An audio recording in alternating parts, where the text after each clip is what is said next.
Hi, I'm Melinda Rose. And I'm Laura Marshall, and this is Light Matters for November 9th, 2011. In this week's 5 Minutes to Enlightenment, electron spin boosts the modulation speed of a semiconductor laser, astronomers hope ET leaves the lights on for them, and Karen Newman checks in from the Vision Show in Stuttgart, Germany. Electrical engineers in Germany and Scotland have used electron spin in ultra-fast semiconductor lasers to achieve modulation speeds that are far superior to those of conventional lasers. The maximum modulation frequency speed for conventional semiconductor lasers, typically well below 50 GHz, has long been a limiting factor to high-speed data transmission. But the teams at Ruhr University Bochum and the University of Strathclyde in Glasgow used electron spin to boost the modulation speed, and they say their new spin lasers have the potential to achieve speeds well above 100 GHz. In conventional lasers, the spin of the injected electrons is entirely arbitrary, while in spin lasers, only electrons with a previously determined spin state are used. By injecting these spin-polarized electrons, the laser is forced to work simultaneously on two laser modes with different frequencies. By coupling the two laser modes in a microresonator, oscillation with a new frequency occurs, which can theoretically reach well over 100 GHz. Since the oscillation lifetime can easily be tuned via the current, such spin lasers are ideally suited for optical data transmission.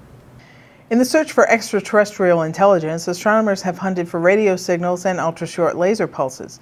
But in a new paper, investigators at the Harvard-Smithsonian Center for Astrophysics and Princeton University suggest a new technique for finding aliens. Look for their city lights. Looking for alien cities, while a long shot, wouldn't require extra resources, and if successful, would change our perception of our place in the universe, they said. Another assumption is that such intelligent life would use Earth-like technologies because, having evolved in the light from the nearest star, the civilization is likely to use artificial illumination at night. They calculate that today's best telescopes ought to be able to see the light generated by a Tokyo-sized metropolis at the distance of the Kuiper Belt. So if there are any cities out there, we ought to see them now. By looking, astronomers can hone the technique and be ready to apply it when the first Earth-sized worlds are found around distant stars in our galaxy. As our technology has moved from radio and TV signals to cable and fiber optics, we have become less detectable to aliens. If the same is true for extraterrestrial civilizations, then artificial lights might be the best way to spot them from afar, they said. The work has been submitted to the journal Astrobiology and is available online. Well, the latest issue of Europhotonics is now available. We've got a cover story from Andreas Breyer of the European Machine Vision Association on how the industry is recovering from the economic downturn. So what's happening with Europhotonics in 2012? Well, as you know, there's so much happening in the European photonics industry. We're especially excited because next year we're going to have 4 issues of Europhotonics, and they'll focus on Europe's technologies including lasers, machine vision, solar, sensors and detectors, displays, LEDs, and more. If our viewers reside in Europe and are not already a subscriber and you'd like to be, visit photonics.com to sign up. And speaking of the machine vision market in Europe, group publisher Karen Newman joins us now from the Vision Show in Stuttgart, Germany. Welcome, Karen. Thanks, Melinda. Hi, Laura. Yeah, I'm here in Stuttgart, and the Vision 2011 opened today. It's a good-looking show. It's a big show. The mood seems really upbeat. There are a lot of companies introducing new products.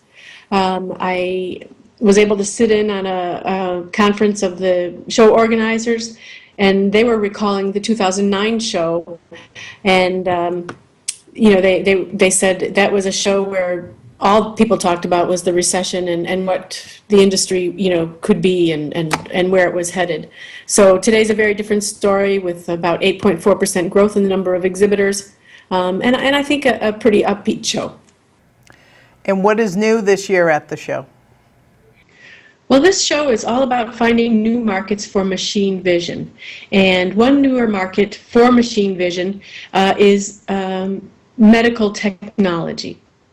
So new this year is a medical discovery tour, and it basically designates willing exhibitors to identify themselves as companies who have products for machine vision for medical technology. They based this on interest from about 8% of attendees and exhibitors last year who said they work in medical technology. And in its first year, 43 exhibitors have placed themselves on the map for the medical discovery tour. It's really interesting. Thanks, Karen. Enjoy the rest of the show and have a safe trip home. Thanks a lot. You guys have fun. Well, that's it for this edition of Light Matters. We hope you'll share the link to this video or any episode of Light Matters with a friend or colleague. You can do that simply by clicking on the icons at the bottom of this player. We'd also love to hear from you. Please send your questions, suggestions, or comments to lightmatters@photonics.com. You can also follow Photonics Media on Facebook and Twitter. Thanks for watching, and remember, it's only 5 minutes to enlightenment. Light matters to me because what we're trying to do is capture light. We're capturing light so that we can see some of the earliest objects forming in the universe.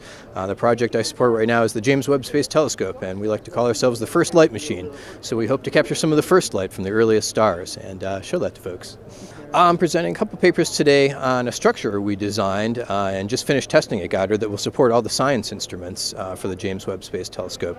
And over the past year, we've exposed that structure to minus 400 degree Fahrenheit temperatures and measured how it changed its shape as it went from room temperature down to those cryogenic operating temperatures, and proved that it's going to perform as expected and within its performance budgets. I'm new to the optical industry and sort of the study of optics and light and how it interacts, but it's been very interesting to see how broad the industry is, just from biomedical imaging all the way to what I'm working on, which is solar, and down to nanoscale imaging. Is just very interesting to me to see how we all work with some of the same tools and technologies, but in very different ways. I work in the low concentration photovoltaics industry, so low concentration solar. So we're developing mirrored reflectors that will take sunlight and concentrate it down onto a solar cell with the ultimate goal of reducing cost. And so for us, light is energy. It's how we can power the world in the future, and we want to be a part of it. So that's what we're working on.